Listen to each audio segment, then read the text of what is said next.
இந்த பொய்க்கு நான் பயப்படுற ஆள் கிடையாது. கஸ்தூரிய பத்தி எத்தனை பொய் நான் பார்த்தாச்சுங்க. இந்த பொய்யுக்கு பயந்து நான் வேற ஊர்ல குடியேறல.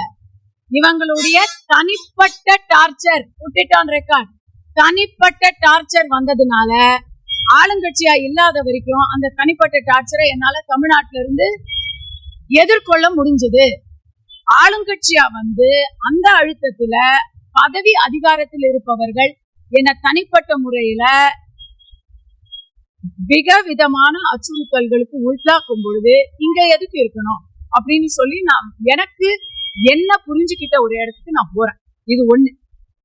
ஆனாலும் இப்ப தமிழ்நாட்டுல நான் எந்த விதமான தொப்புள் கொடி எதிராகவும் அறுத்தடல. எல்லாரோடையும் நான் டச்ல தான் இருக்கேன். ஆனா நான் இல்லாத போது இங்க என்னெல்லாம் வருது, எனக்கு நேரம் இல்லை, அதையெல்லாம் எதிர்கொள்ள நேரம் இல்லை.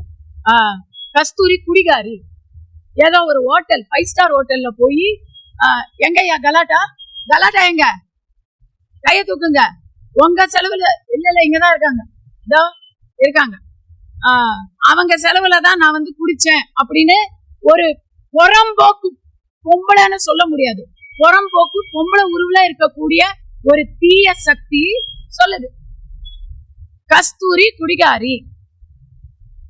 எல்லாருக்கும் இங்க தெரியும்ல, நான் மது அருந்தும் பழக்கம் அறவே இல்லாத ஒரு பெண். இந்த பொய் சரி, பொய் காட்டுக்கு போகட்டும். இந்த பொய்யால யாருக்கு என்ன நஷ்டம்? இவங்க கான்டாக்ட் சர்டிபிகேட்டை வச்சுட்டு நான் என்ன பண்ண போறேன், நான் விட்டாச்சு. அடுத்தது ஓசி குடிகாரி.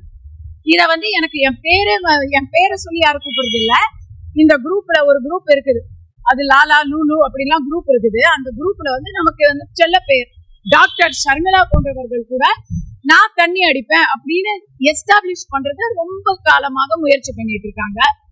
அதுக்கு நான் இது வரைக்கும் பெரிய அளவுல ஸ்டெப் எடுக்கல. ஏங்கிறதையும் சொல்றேன்.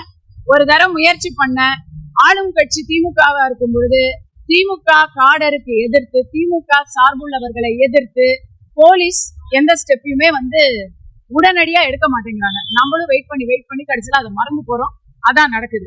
ஒண்ணு.